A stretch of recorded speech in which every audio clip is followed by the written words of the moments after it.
Bismillahirrahmanirrahim. Assalamualaikum warahmatullahi wabarakatuh. Terima kasih banyak Ibu Menteri Keuangan dan juga Pak Menpan RB. Rekan-rekan sekalian, kami langsung saja sudah mengetahui bahwa telah terbit Peraturan Pemerintah Nomor 14 Tahun 2024 tentang pemberian tunjangan hari raya dan gaji ke-13 kepada aparatur negara, pensiunan, penerima pensiun dan penerima tunjangan tahun 2024 yang terbit bertanggal 13 Maret 2024. Pemerintah prinsip utama filosofi pemerintah memberikan tunjangan hari raya gaji ke-13 ini dalam rangka sebagai wujud apresiasi dan penghargaan atas pengabdian, sekaligus juga untuk menjaga tingkat daya beli masyarakat melalui pembelajaran aparatur negara. Kita tahu bahwa untuk mengimbangi daya beli masyarakat adanya dinamika inflasi, saya nggak mengatakan naik ya, nggak terkendali cukup baik. Kemudian pemberian tunjangan ini ada yang bersumber dari APBN dan juga untuk daerah dari APBD. Pemerintah daerah memberikan tunjangan hari raya dan gaji ke-13 dari APBD tahun anggaran 2024 kepada aparatur negara yang bekerja pada instansi daerah, dan besaran tunjangan diterima sesuai dengan ketentuan regulasi yang berlaku, tapi tetap memperhatikan kemampuan kapasitas fiskal pemerintah daerah. Kita tahu bahwa pemerintah daerah ini ada yang kuat fiskalnya, ditandai dengan PAD-nya yang besar ya, seperti di Banten, Jakarta. Tapi ada juga yang sedang, PAD sama transfer pusatnya itu hampir imbang-imbang seperti Sumatera Utara. Ada juga yang lemah. Lemah itu artinya ngandelin transfer pusat saja. PAD-nya 5%, 6%. Banyak Indonesia bagian timur seperti itu. Demikian juga kabupaten kota.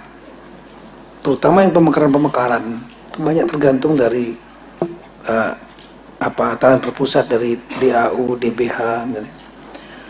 Kemudian dari data yang ada di Kemendagri, total belanja APBD provinsi kabupaten kota itu adalah seluruh Indonesia totalnya adalah 1.210,62 triliun ya. Dan kalau mungkin bisa ditampilkan, tampilkan ya.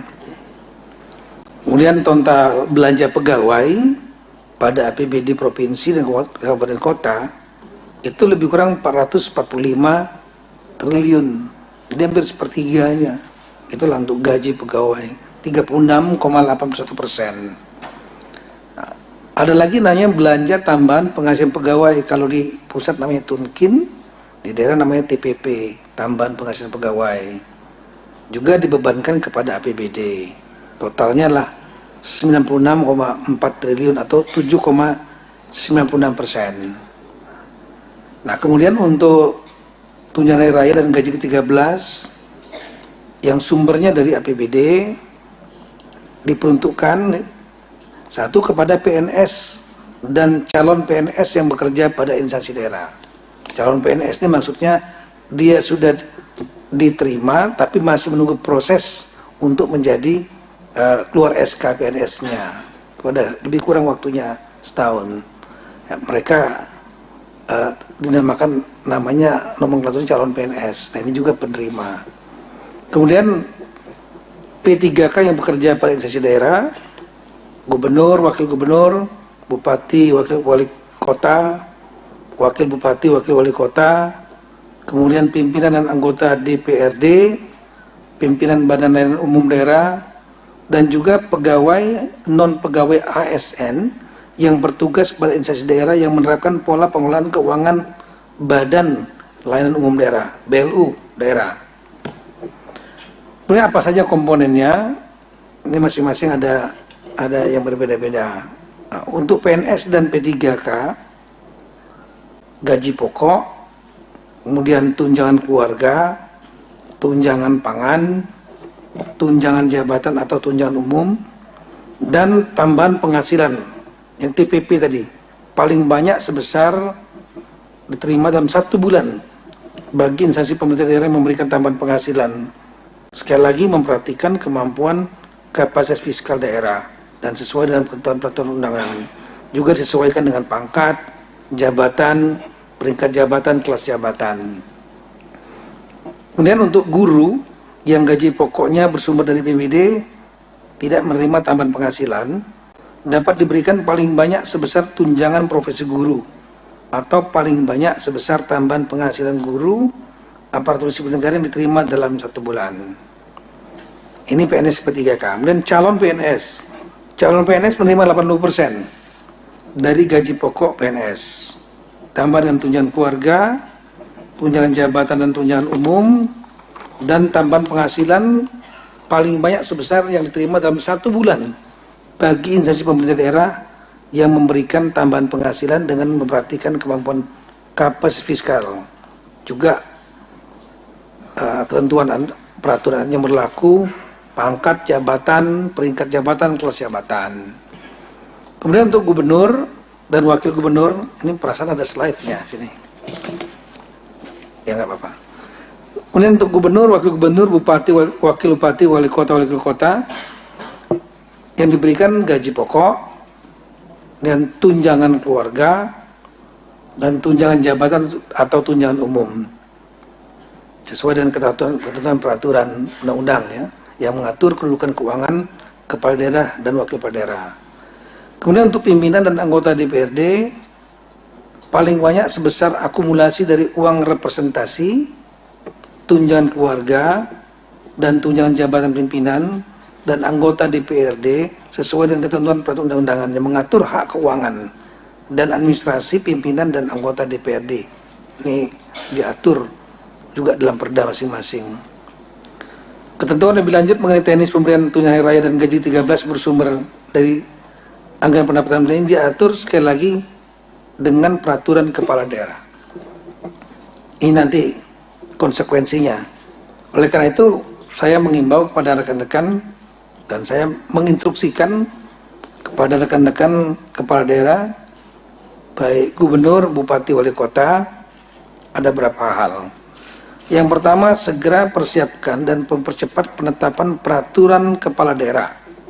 Jadi cukup dengan perkada, tidak harus perda, yang mengatur teknis pemberian tunjangan hari raya dan gaji ke-13 sesuai dengan peraturan pemerintah nomor 14 tahun 2004, serta memperhatikan kemampuan kapasitas fiskal daerah dan tanpa melalui proses fasilitasi oleh Menteri Dalam Negeri atau gubernur, termasuk penjabat gubernur dan penjabat bupati wali kota, tanpa melalui persetujuan Menteri Dalam Negeri. Jadi langsung, kalau enggak lambat lagi nanti. Kedua, melakukan pembayaran tunjangan hari raya paling cepat 10 hari kerja sebelum tanggal hari raya, yang dibayarkan didasarkan komponen penghasilan yang dibayar pada bulan Maret, yang dibayarkan pada bulan Maret tahun 2004. Dalam hal tunjangan hari raya belum dapat dibayarkan, THR dapat dibayarkan setelah tanggal hari raya dengan besaran komponen penghasilan yang dibayarkan pada bulan Maret tahun 2004 sebagai penentu kepastian komponen pembayaran THR dan bukan sebagai dasar penghitungan pembayaran. Ini mungkin agak ribet-ribet dikit nih, tapi nanti kita akan follow up nantinya. Saya sudah minta Sekjen, Dirjen Keuangan Daerah, nanti ada spesifik Zoom meeting dengan para sekda dan kepala BKAD, Badan Keuangan Aset Daerah.